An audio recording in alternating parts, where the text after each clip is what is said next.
Hi, last வீடியோவில் ரெண்டு end fixed வச்சு சம் சால்வ் பண்ணியிருந்தோம். இப்போ வந்து analyse the continuous beam as shown in the figure by using flexibility matrix method. Take EI is constant, draw SFD and BMD.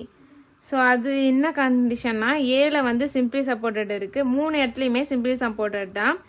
அப்போ நமக்கு என்ன வரும், சென்டரில் மட்டும்தான் நமக்கு ஆக்ட் ஆகும், கோஆர்டினேட் அசைன் பண்ணுவோம்.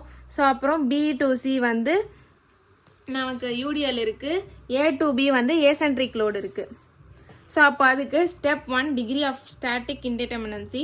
ஸோ அதோட ஃபார்முலா எப்படி எழுதுவோம்னா, DS equal to number of unknown reaction minus condition of equilibrium. So இது 2 மார்க்கில் கேட்பாங்க. So number of unknown reaction வந்து எனக்கு சிம்பிளி சப்போர்ட்டடில் மொத்தமாக 3 இருக்குது, அதனால் 3 மைனஸ். ஸோ ரெண்டு எண்டுமே வந்து கவுண்ட் பண்ணும்போது 1 + 1 2. ஸோ அப்போ 3 - 2 நமக்கு DS value 1. Step 2 coordinate assign. Coordinate 1ன்னும் போது நமக்கு சிம்பிளி சப்போர்ட்டடில் எண்டில் வராது. ஸோ அதனால் சென்டரில் தான் இருக்கும், அதனால் ஒரே ஒரு குவாடினேட் அசைன் நம்ம பியில் பண்ணுறோம். ஸ்டெப் 3 வந்து conjugate beam for release structure. அதுக்கு மேக்ஸிமம் பெண்டிங் மொமெண்ட் கண்டுபிடிக்கணும். ஏபியோட இது வந்து ஏசென்ட்ரிக் லோடு, அப்போ அதோட reaction maximum bending moment value வந்து WAB divided by L. W வந்து 30, A வந்து இதுதான் A, இது B. A வந்து 2 மீட்டர், B வந்து 4 மீட்டர் டிவைடட் பை மொத்த லென்த் 6 மீட்டர். கால்குலேட் பண்ணால் 40 kN. ஸ்பேன் BC வந்து UDL இருக்குது, அப்போ WL²/8 சால்வ் பண்ணால் 20 kN வரும். நெக்ஸ்ட் ஸ்டெப் 4 வந்து டிஸ்பிளேஸ்மெண்ட் வெக்டார் டெல் L கண்டுபிடிக்கணும். டெல் L வந்து நமக்கு பியில் தான் இருக்கும். ஸோ இது வந்து ஏசென்ட்ரிக் லோடு அப்படின்னும் போது இதோட ஃபார்முலாஸ் மாறும்.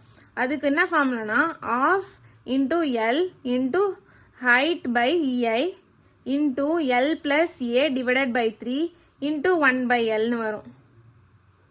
ஸோ இந்த 3 வேல்யூமே சேமாக தான் இருக்கும்.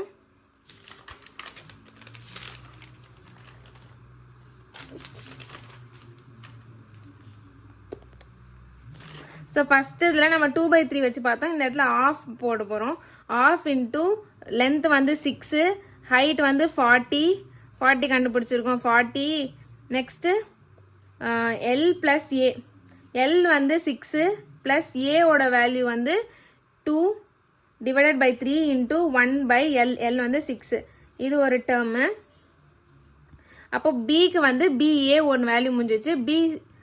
பிசிக்கு வந்து யூடிஎல். அப்போ அதுக்கு நார்மல் ஃபார்முலா தான் 2/3 இன்டூ லென்த் வந்து 4 இன்டூ ஹைட் வந்து 20, இதுக்கு 20 இன்டூ 1/2 போடுமா. ஸோ அந்த ஃபார்முலா அப்படியே பிசிக்கு வந்துடும்.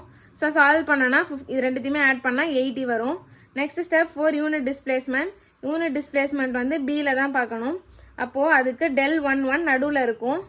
அப்போது அதுக்கு என்ன ஃபார்முலா, ஹாஃபு லென்த்து 1/EI. அப்போ இந்த பியிலேருந்து ஏக்கு போகும்போது 2/3 தானே எண்டில் முடியும். அதே மாதிரி ஏக்கு நெக்ஸ்ட்டு சிக்கு போகும்போது ஆஃபு, அதோட லென்த் வந்து இந்த டிஸ்டன்ஸ் 4 மீட்டர்.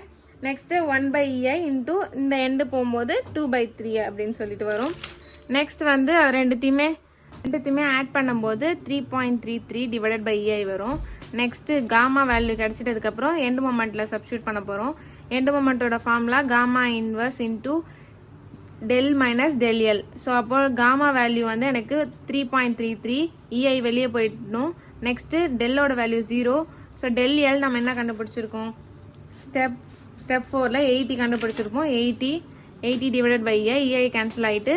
ஸோ இதை வந்து நம்ம மேட் யூஸ் பண்ணி சால்வ் பண்ணும்போது நமக்கு -24 அப்படின்னு சொல்லிட்டு வரும். அதுதான் எண்டு மொமெண்ட். அதை வச்சு நம்ம ஷியர் ஃபோர்ஸ் கண்டுபிடிச்சி நம்ம டயக்ராம் வரையணும். அதனால SFD BMDலாம் நம்மளால் கண்டுபிடிக்க முடியும். தேங்க்யூ.